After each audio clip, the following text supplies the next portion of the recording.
the first few seconds of the horror at Westgate. Within moments, hundreds were fleeing from the mall. Abdul Haji was trying to get in. As soon as I got to the Westgate, and immediately I started thinking, they're probably here after my brother.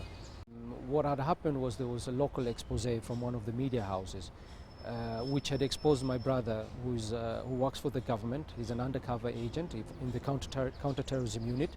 And since then we've just been living in fear. This is basically what I'm thinking.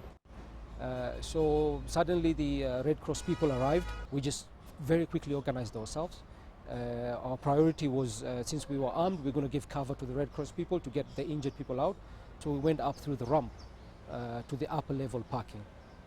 And I think when I reached there, what I saw at the upper level, basically, this is the point where I realized the magnitude of the whole thing, because the number of people that I saw massacred over there. At this point, it dawned on me that this is much more than people after my brother. At the same time, I'm thinking I have to stay safe. I'm covering the Red Cross people, so we're busy looking inside the mall, looking for any shooters. So as a team, we moved in.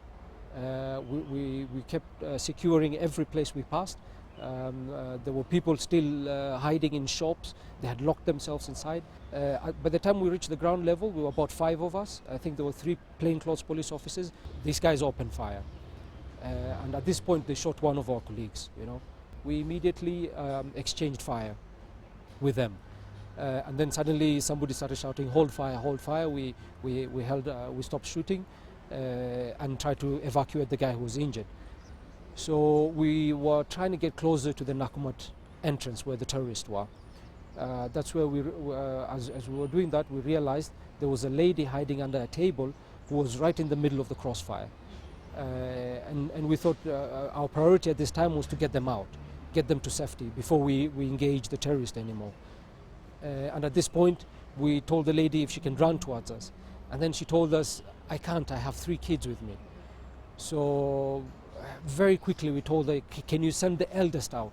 We will get her, and then you come with the rest. And I think it just took a second. She convinced the little girl, and she started running towards us. And I thought she was really, really brave. She was a very, very brave little girl. So we got her out of the way, and then the lady came with another baby, and another lady, I think the mother of the girl, came with another baby. So we got them out. I went to the toilet where I thought my brother was hiding. I called for his name. I didn't get him. So I reached my phone so that I can call and find out what happened to him. And I saw a message from him saying he's out, he's safe, and he was telling me, come out, please come out. So we still kept cover for the rescues until some time later the military came.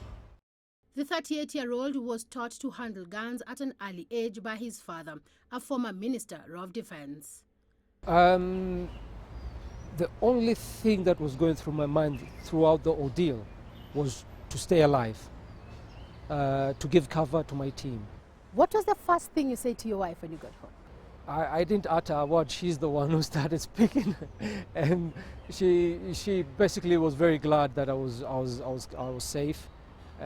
She was telling me that I had everybody worried. Of course, my mother was her nerves were, she was literally breaking down. The whole family, or even my extended family, had to come to calm her down. I think the first night I slept like a baby because I was really exhausted. The second night was normal as well. So, I mean, when I'm awake, I feel very fine. There's nothing wrong with me. I don't know if it's still too soon. My personal opinion is that as a country, Kenya needs to go after the terrorists and to take the war to the doorsteps of the terrorists. We know where they are. We know where they're planning these things.